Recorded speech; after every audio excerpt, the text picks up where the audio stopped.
तेलंगाना को तो नया मुख्यमंत्री मिल गया, कल शपथ ग्रहण समारोह हो जाएगा, लेकिन बीजेपी की जीत वाले राज्यों मध्य प्रदेश, छत्तीसगढ़ और राजस्थान पर सस्पेंस बना हुआ है। यह सस्पेंस आज और बढ़ गया जब इन राज्यों में विधानसभा चुनाव जीते सांसदों और केंद्रीय मंत्रियों ने अपने अपने पदों से इस्तीफा दे दिया। इन नेताओं में कई ऐसे हैं जिन्हें मुख्यमंत्री पद का दावेदार कहा जा रहा है।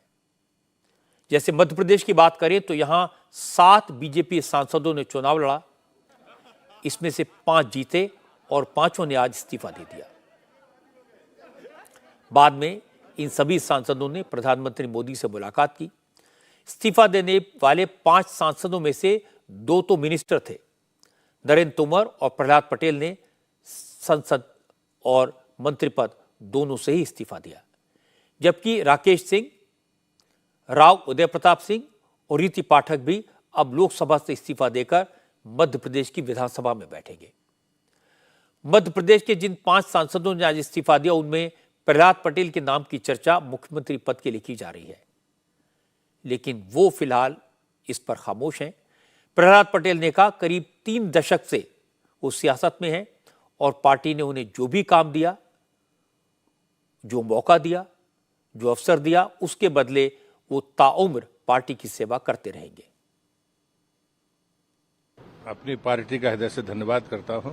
माननीय राष्ट्रीय अध्यक्ष नड्डा जी से मिलने के बाद हमने प्रधानमंत्री जी से आशीर्वाद लिया और लोकसभा से त्यागपत्र माननीय अध्यक्ष जी को दिया है। हमारा अनुभव, जीवन का अनुभव, बहुत छोटी उम्र में मैं संसद में आया था।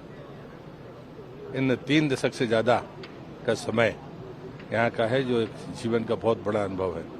वो आने वाली जिंदगी में मुझे काम आएगा, ऐसा मैं विश्वास करता हूँ। मैं फिर से आदरणीय प्रधानमंत्री जी का, अपने राष्ट्रीय अध्यक्ष जी का हृदय से आभार व्यक्त करता हूँ।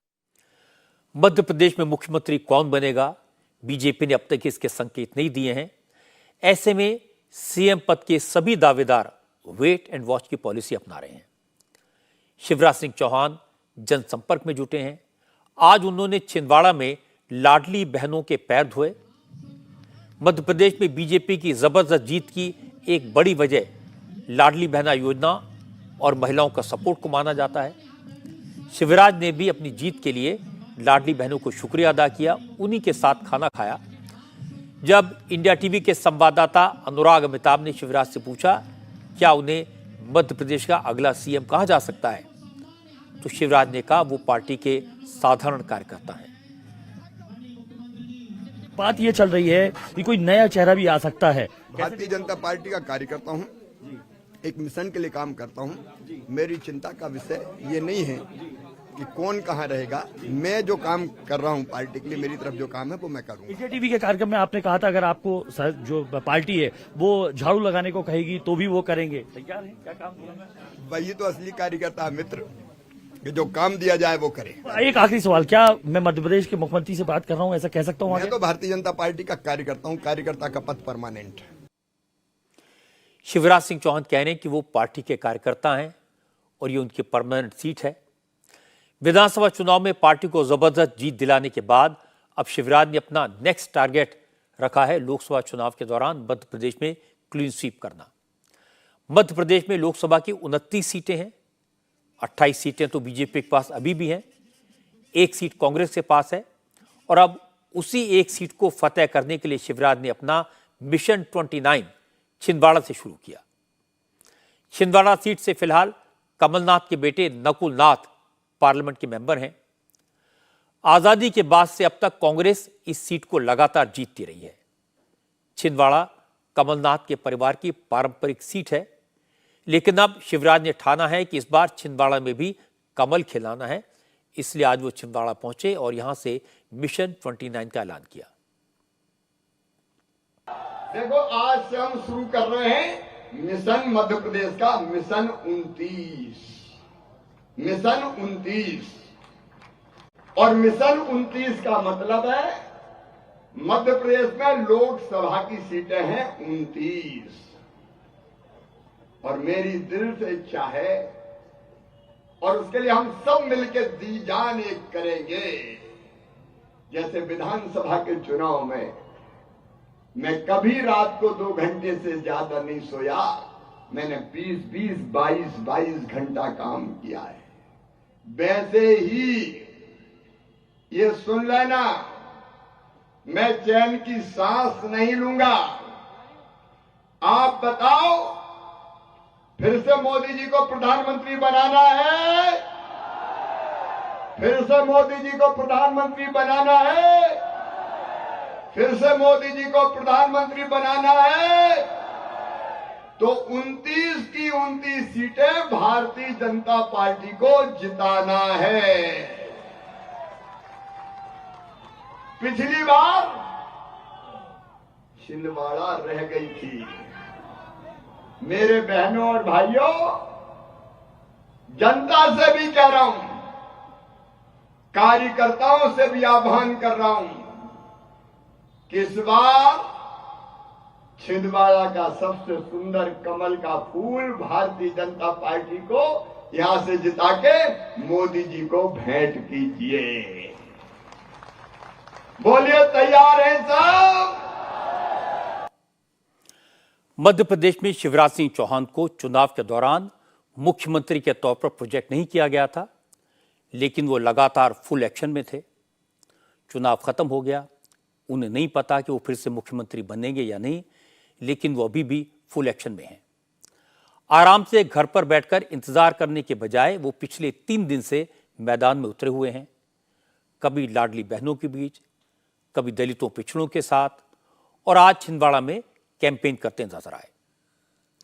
अब ये कहना मुश्किल है कि दिल्ली में पार्टी के बड़े नेता इस एक्शन का क्या मतलब निकालेंगे। शिवराज के फेवर में यह बात जाती है कि वो मुख्यमंत्री हैं, 18 साल से मुख्यमंत्री हैं, जब तक फैसला नहीं हो जाता वो जिम्मेदार हैं। 4 महीने बाद लोकसभा के चुनाव होने हैं। अगर उन्होंने 29 में से 29 सीटें जीतने का अभियान छेड़ दिया तो इसमें बुरा क्या है। लेकिन इस बात का यह मतलब भी निकाला जा सकता है कि शिवराज सिंह इनडायरेक्टली मुख्यमंत्री पद के लिए अपनी दावेदारी पेश कर रहे हैं। इसीलिए ऊंट किस करवट बैठेगा ये अभी कहना मुश्किल है। छत्तीसगढ़ में भी मुख्यमंत्री पद को लेकर सस्पेंस बना हुआ है। कभी किसी आदिवासी को चीफ मिनिस्टर बनाने की बात आती है, तो कभी कमान पिछड़े वर्ग को देने की बात आती है। छत्तीसगढ़ में भी बीजेपी ने 2 सांसदों को चुनाव मैदान में उतारा था, दोनों चुनाव जीत गए। कहा जा रहा है कि आदिवासी नेता रेणुका सिंह छत्तीसगढ़ के मुख्यमंत्री की रेस में सबसे आगे हैं। आज रेणुका सिंह ने कहा वो तो पार्टी की कार्यकर्ता हैं, वर्कर हैं, पार्टी जो जिम्मेदारी देगी निभाएंगी। अगला मुख्यमंत्री भारतीय जनता पार्टी का यहाँ पर शपथ लेने जा रहा है। कौन होगा ये मैं नहीं बता सकती हूँ, लेकिन हम सब इस बात से प्रसन्न है कि पिछले 15 सालों में जो बहुमत नहीं मिली थी उससे भी बड़ी बहुमत इस वर्ष हमें मिली है, और हम जनता के सपनों को, उनके कामों को पूरा करेंगे। लेकिन आपका नाम काफी आगे है, क्योंकि एक तो महिला है, फिर आदिवासियों की बड़ी नेता है, और महिलाओं ने जीत दिलाई, आदिवासियों ने जीत दिलाई, बड़ी सफलता मिली, इसलिए आपका नाम आगे। लेकिन महिलाएं बहुत उम्मीद के साथ कांग्रेस को वोट की थी 2018 में, लेकिन उन्होंने देखा कि सिर्फ हमारे वोटों का उपयोग हुआ है। भारतीय जनता पार्टी महिलाओं को केंद्र बिंदु मानकर काम करती है, चाहे देश की राजनीति हो या तो फिर छत्तीसगढ़ हो। महिलाओं ने इसलिए अपना भरपूर समर्थन भारतीय जनता पार्टी को दिया है। महिलाओं के बच्चे हैं, जब बच्चे परीक्षा देते हैं, रिजल्ट आता है, तो वे देखते हैं कि हमारे बच्चे बहुत प्रतिभावान थे। मेरिट लिस्ट में आने वाले बच्चों की नौकरी नहीं लगी, बल्कि जिन लोगों ने पैसा दिया उनकी नौकरी लगी। तो इसलिए महिलाएं भी नाराज थी और युवा भी नाराज थे इस सरकार से। किसानों का भी हमें आप केंद्र में मंत्री हैं, माने कि आप अगले मुख्यमंत्री से बात कर रहे हैं। आप अभी भारतीय जनता पार्टी के विधायक, सांसद और केंद्रीय राज्य मंत्री से बात कर रहे हैं। नेताओं की परेशानी समझी जा सकती है, इस सवाल का जवाब कोई कैसे दे सकता है। लेकिन छत्तीसगढ़ में आज मुख्यमंत्री पद की रेस में एक और सरप्राइज एंट्री हुई। पूर्व मुख्यमंत्री रमन सिंह ने आज खुद को सीएम की रेस में शामिल होने के संकेत दिए। उन्होंने कहा पुरानी सरकारी अधिकारी फाइलों में हेराफेरी कर रहे हैं। ऐसे अफसरों को चेतावनी देते हुए रमन सिंह ने कहा अब सरकार बदल गई है और काम नई सरकार करेगी। हालांकि नए सीएम के नाम पर रमन सिंह ने भी बात टाल दी। उन्होंने कहा कि केंद्रीय नेतृत्व अभी संसद के सेशन में बिजी है। अब ये चूंकि पार्लियामेंट का सत्र चल रहा है और सारे वरिष्ठ लोगों की व्यस्तता भी है और एक दो दिन में सबको मालूम है कि विजय के बाद विजय जुलूस और बाकी लोगों में व्यस्तता रहती है। मुझे लगता है 2-3 दिन के अंदर पर्यवेक्षक आ जाएंगे और निर्णय हो जाएगा। प्रशासनिक क्षेत्र से जानकारियां छन के आ रही थी और वो चिंताजनक है प्रदेश के लिए कि 3 तारीख के डेट में कुछ वित्तीय विषय को लेकर और कुछ अन्य विषय को लेकर फाइलें बैक डेट में कराई जा रही है और इसमें काफ़ी सारी फाइलें जो 3 तारीख के बाद जो साइन की गई है बैक डेट में, वो मैं समझता हूं कि सरासर गलत है। जब तक सरकार का गठन न हो जाए कोई नए निर्णय लिए नहीं जा सकते। वो अधिकारी जो आज भी पुराने जितने भी किए हुए काम हैं उसको सही साबित करने में लगे हुए हैं, उनको मैं स्पष्ट चेतावनी दिया था कि ऐसी गड़बड़ी करना बंद अब तो करो। अब तो सरकार बदल गई है, कम से कम छत्तीसगढ़ के हित में काम करना पड़ेगा। रमन सिंह पुराने नेता हैं, अनुभवी नेता हैं, मुख्यमंत्री रह चुके हैं। वो जानते हैं कि ऐसी परिस्थितियों में अफसर क्या करते हैं और वो ये भी जानते हैं कि अगर अफसरों को पता चल जाए कि नई सरकार के नेताओं को इसकी जानकारी हो गई है तो फिर वो संभल भी जाते हैं। इसीलिए उन्होंने चेतावनी दी। जैसा सस्पेंस छत्तीसगढ़ में है, मध्य प्रदेश में है, वैसा सस्पेंस राजस्थान में भी है। आज बीजेपी के जिन 10 सांसदों ने इस्तीफा दिया उनमें से 3 राजस्थान के हैं। दिया कुमारी और राजवर्धन सिंह राठौर लोकसभा के मेंबर हैं और डॉक्टर किरोड़ीलाल मीणा राज्यसभा के एमपी हैं। ये सभी विधानसभा का चुनाव जीत गए हैं और बीजेपी के कई विधायक निजी बातचीत में किरोड़ीलाल मीणा को भी सीएम बनाने की मांग कर चुके हैं। महिला होने के नाते दिया कुमारी की दावेदारी भी है, क्योंकि अगर वसुंधरा राजे को मौका नहीं मिलता तो हो सकता है कि दिया कुमारी का चांस आ जाए। लेकिन ये सब अटकलें हैं, चर्चाएं हैं। किसी को नहीं मालूम राजस्थान का अगला मुख्यमंत्री कौन होगा। राजस्थान में नए सीएम का नाम ऐलान हो, इसमें देर हो रही है, लेकिन अफवाहें फैल रही हैं।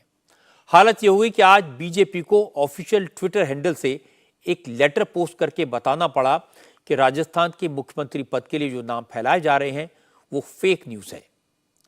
हुआ यह कि सोशल मीडिया पर खबरें घूमने लगी कि बाबा बालकनाथ राजस्थान के मुख्यमंत्री होंगे, जबकि किरोड़ीलाल मीणा और दिया कुमारी को डिप्टी सीएम बनाया जाएगा। लेकिन बीजेपी के राजस्थान प्रभारी अरुण सिंह के दस्तखत वाला एक लेटर जारी किया गया जिसमें इसे फेक न्यूज बताया गया।